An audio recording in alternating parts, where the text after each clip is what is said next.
Hello and welcome to the 741 channel. It's New Year's Eve 2021 and that means it's time to get ready for the New Year's Day fox hunt. Some of you have probably seen my videos from previous years, but there's probably a lot of you that haven't. So I'm going to go through the setup, show you guys what I got. So first up is the KB1 OYB 2-meter special. This is a 6-element homebrew beam that my friend John had made when he lived in an apartment. He would set this up out in the yard and use it with 2 meters. But when he moved, he gave this thing to me, and we've been using it for fox hunting for a few years now with pretty good success. Well, last year wasn't so good, but that wasn't the antenna's fault. That was my fault for not knowing where I was going. You can see I've got the antenna bolted to a military canopy pole, and that pole goes through this board that's jammed into the sunroof. And this allows us to rotate the antenna from the cockpit 360 degrees and determine a heading. Now down here in the cockpit, you can see the canopy pole comes down into one of the bases. But the way the interior of this Suburban lays out, it's not quite as good as the old Tahoe. And I've got my main 2-meter radio inside of here. So down here, I've got the main radio that we're going to use for looking for the fox. This is an old Alinco DJ-G1 HT. Now the nice thing about this radio, you'll see in a minute, is that it has a granular signal meter, so we can get a good reading on the signal strength of the fox. Now we'll only be using this radio for receiving. We won't be transmitting on it. We'll be using the radio in the console here to transmit, or one of the passenger's HTs. Now connected in line with the antenna, I have this step attenuator that I built last year from a kit. And this thing will allow me to cut the signal to the radio when we get so close to the fox that we can no longer determine a heading. I'll show how this works in a minute. And then over here, I have a second attenuator. This is actually something I built when I first got licensed back in the early 90s. And it still works, but it doesn't have as many steps as this one. But I brought it along just in case we need it for some reason. I can't find any activity on a local repeater right now, so we're going to tune to the local weather station, and I'll demonstrate how the system works. So here's the radio. I've got it tuned to the weather station. And notice up here along the top part of the display, this is where the signal meter is. Now watch what happens as I turn the antenna. You can see that the signal rises and falls depending on where the antenna is pointed. So right about there, I'm getting the maximum signal. And then if we go outside and look at where the antenna is pointing, if it doesn't move on me, you can see it's pointing that direction, which is correct. The weather station is over that way. Now there's 6 steps in the attenuator. The ones over here on the right cut the signal by a little bit. And as I go to the left, putting in each switch brings in more and more attenuation. So you can see as I push that in, not much happens. If I keep going up, the signal starts to get a little weaker. You get here, you can see the signal really cut that time. Then if I put that one in, the signal goes completely away. And then if I pull these back out, the signal comes back and we're back to full strength. So the only thing left to do before the fox hunt tomorrow is take the Suburban down to its favorite place and fill up the gas tank. So I'll see you guys at the starting point tomorrow morning. Good morning. We are here at the Wapping School in South Windsor. We're about to start a New Year's Day fox hunt scheduled by the Bears. And we just got here and we're going to be setting up. You'll see how it works. It's like that old one. This is Rob and Dave. I don't know if you remember that, but basically what will happen. And out in the distance is Dwayne and Larry. And that's all for now. And the antenna is going to be getting set up. Oh, am I on camera? Yes. I'm not comfortable being on camera. Right. Not really, actually. And here we are setting up the directional antenna. And we're hoping, since it's drizzling out, we're hoping that it doesn't start raining heavy. Well, if it starts raining, we're going to get wet. Otherwise, we're going to get wet. So far, there's not too many of us out here yet. Hopefully, more people will show up. And here we have a tape measure directional antenna. I don't know what I'm talking about, but...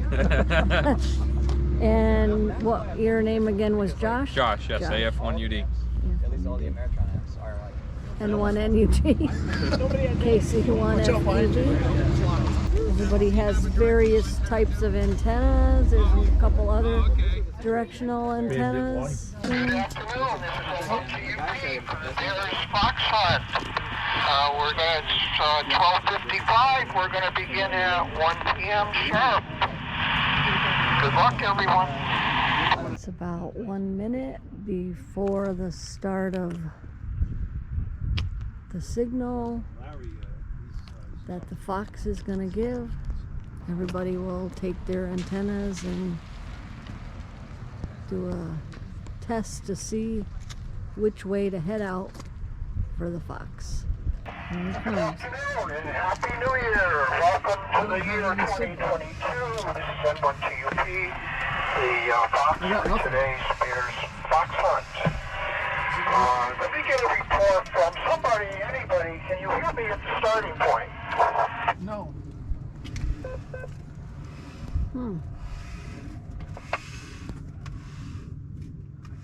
I didn't hear him. I saw a response. Sorry, I missed it. The volume was down. Can somebody verify that you can hear me? Something's wrong. What are you listening to? We can hear you. I couldn't. Oh, now it's coming in. Did you hear him on the input? Okay, Yes. thank you. So for check-ins, what I want to do is take the call sign and No, I name don't. of somebody in the car, along with the number of people in the car. So at this point, I started to suspect we were having problems. We couldn't hear the Fox on the input of the repeater. Others were having a little bit of trouble, but they were able to pick the signal up a little bit. I couldn't hear it at all. Now, I did a quick check on all of my stuff to make sure I had it hooked up right. Everything looked okay. So at that point, my suspicion was that the Fox was using really low power. He's done that in the past when he was hiding close to the repeater. So others must have been able to get an initial bearing and were already leaving the parking lot. So I thought maybe the best thing for us to do was to also leave the parking lot and try and head for some higher ground, try and pick up a signal so that we could determine a heading. As you'll see as the hunt unfolds, that really wasn't the wisest decision because we wasted time driving around trying to find some high ground. Various fox hunters know the foxes always lie, so the clues may end up being useless. So anyhow, I can see some water, but that may just be a puddle. I'm not sure. I hope the rain holds off. We have some nice hunts for you guys, gals, today. Anyhow, that's enough chatter for now. I'm going to try to get back on schedule. Which So way at do I 9 go? minutes I after don't the even know. hour, I'll give you a Where do you want to go? I mean, I don't know this. warning, and then You want to get back on Sullivan Ave? minutes after the You hour, gotta get I'll higher give you ground. another. So we spent 5 or 10 minutes driving somewhat aimlessly around the neighborhood surrounding the school, trying to head uphill as much as we could, and weren't having any success. So at that point, we decided we would head towards the Buckland Hills Mall, which is up on a prominent hill and overlooks quite a bit of the Connecticut River Valley. We thought if we were going to get a signal, that might be the place. Well, when we stopped there, I checked the connections at the antenna and found a problem. We're here in the Buckland Mall parking lot, checking our equipment, and there is a loose connection up there, so it is making it very difficult for us to pick up the Fox. So, technical difficulties. Not on New Year's Day. New Year's Day, I always beat the Spin it back demo this with way. the box. That way? Yeah. You don't have to worry about winning Nothing? tonight or being the first one in. Anyhow, you'll gain a lot of experience along the way. So at this point, we were all getting a little bit frustrated. So I checked into the repeater and let everyone know I was having some equipment issues. The Fox was nice enough to increase his power for one transmission, which was just enough so that we were able to finally hear him on the input and able to determine a heading. Also, one of the other chasers was nice enough to give us a little bit of a clue to confirm that the heading that we had determined was sort of correct. So at this point in the hunt, we were here, right about where the Buckland Mall is. And between the clue that we got and the heading we determined, we decided we wanted to head due south through the center of Manchester and kind of follow Route 83 down into Glastonbury. Now, Dave used to work in Glastonbury, so he was familiar with this area over here. So at this point where the road forked, we decided to kind of go this way toward a business park that he used to work at because it was sort of high ground and close to some main routes. So we figured we'd be able to take a heading and determine a direction. or southeast a little bit. So what's over there? The Fox is transmitting, and this is my signal that I'm getting from my magma antenna. Yeah. We're working on the direction. So if we're faced south right now, Yeah. that's what, Their southeast-ish? signal is pointing. Yes. What do you suppose is over that way? Well, you'd what's- head into South Glastonbury if we went back that way. So at this point, we were in a bank parking lot located right here in Glastonbury. And we took a heading and determined that we wanted to go this way. We thought maybe that this park would be a good spot to go check out. Well, I'm not exactly sure what happened, but instead of going that way, we ended up going down further south into Glastonbury Center. And somehow we wound up over here on Route 17 before we realized we were heading the wrong way. We ended up turning around and going all the way back, did a circle, and came back to where we started. And that probably wasted a good half hour at least. Once we got back here, we reconfirmed our heading and found a better way to get towards this park, which was J.B. Williams Park. So once we got over to the main entrance of J.B. Williams Park, we realized the Fox wasn't here. But the signal was pretty strong. At this point, we had to cut in the attenuator. We were able to determine a heading kind of in this direction. So we started making our way over here, but as we did, we checked out all these little spots that you can see are in green, which are all little public spaces that the Fox could have been hiding in. And once we got here, this is when we realized we were at the 2-hour time limit. The Fox came on and told us the time was up and asked us if we wanted directions to get there. So since we were one of only 2 teams left, we figured we didn't want to drag it out any longer, and both us and the other team agreed that we would call it and let the Fox tell us where he was. So as it turns out, the Fox gave us directions, and he ended up being right here at this Eastbury Pond Municipal Park. And we finally arrived at the Fox destination. We had to ask for directions, but we were just up the street by the time we gave up.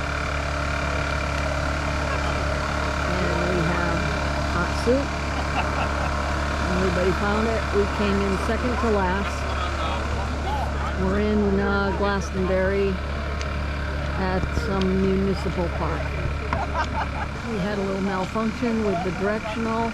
The wire had come off or came loose, so we didn't get a good signal at first. And then once we got a decent signal, we just were close, but asked for directions and found out we were just 2 streets up.